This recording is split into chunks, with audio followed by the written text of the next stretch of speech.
अस्सलाम वालेकुम दोस्तों, टेक्निकल फ़तेह में खुश आमदीद। मेरा नाम मोहम्मद अरशद। मैं आज आप लोगों को इस वीडियो में ट्रैक्टर अलगाज़ी ट्रैक्टर की स्टार्टिंग मोटर यानी कि सलफ़ को मरम्मत करने का मुकम्मल तरीका दिखाऊंगा।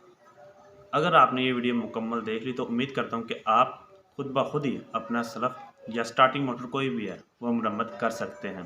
अगर आप चैनल में नए हैं तो चैनल को सब्सक्राइब ज़रूर करें। चलते हैं वीडियो की जानिब।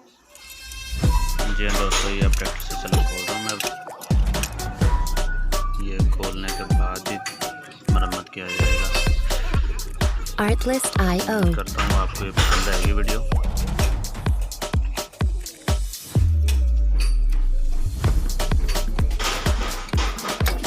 पहले पीछे मेन जो लीड है वो खोलनी है। ये आप देख लें, ये 2-3 स्क्रू ये सब खोलनी है। Music licensing reimagined. बम्पर रंग किया तो इसलिए इसकी भी मरम्मत हो रही है। बहुत खूबसूरत बन जाएगा ये।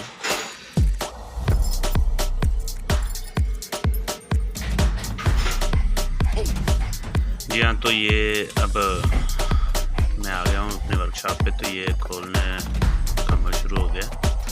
ऊपर से 10 नंबर और 11 नंबर काबले हैं। Artlist.io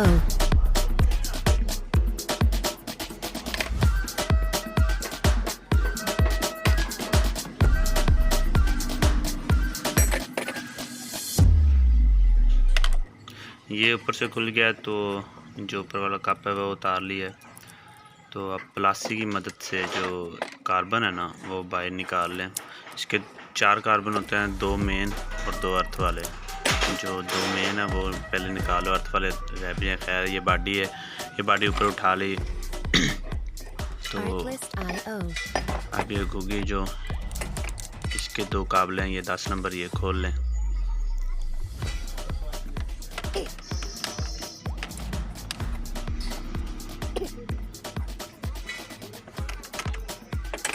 जी हाँ, तो ये घुगी भी खोल ली।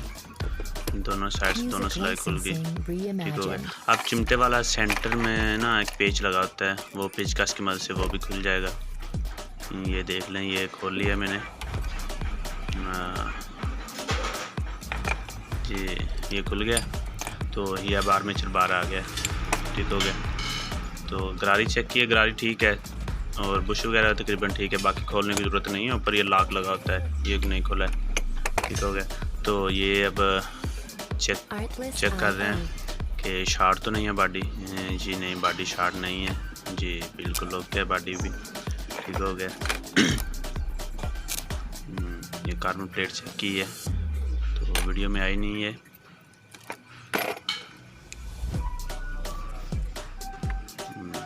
ये गुगी भी चेक कर रहे हैं, ये भी ठीक है तकरीबन।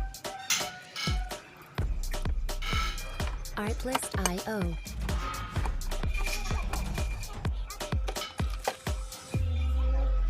ये आर्मेचर चेक किया है, आर्मेचर शार्ट ये भी ठीक है। आर्मेचर की जी कोई शार्ट नहीं, आर्मेचर भी ठीक है।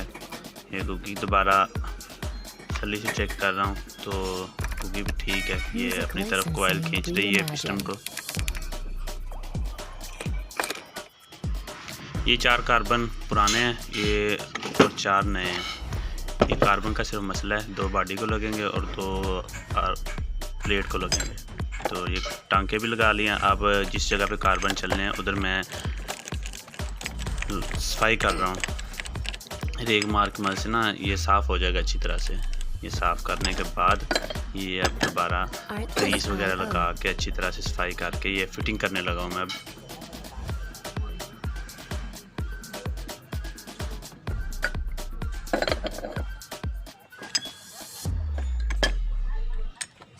जी ये चिमटे को ग्रीस लगाई तो ऊपर बुश वाली जगह पे ये ग्रीस लगा दी। हाँ, तो ये चिमटा दोबारा लगा के, ये चिमटा जो है ये गुगी वाला जो है ना पिस्टन, ये उसमें लगेगा। ये इसने गरारी को खींचना होता है। ये सेंटर काबला ये ज़रूरी है, अगर ये ना होगा तो गरारी आगे नहीं जाएगी। पिस्टन ये सॉरी आर्मेचर फिट करने के बाद ये सेंटर काबला ज़रूरी है। सेंटर जो पेच है ना चिमटे वाला ये ज़रूरी है। ये सबसे पहले आप लगा लें।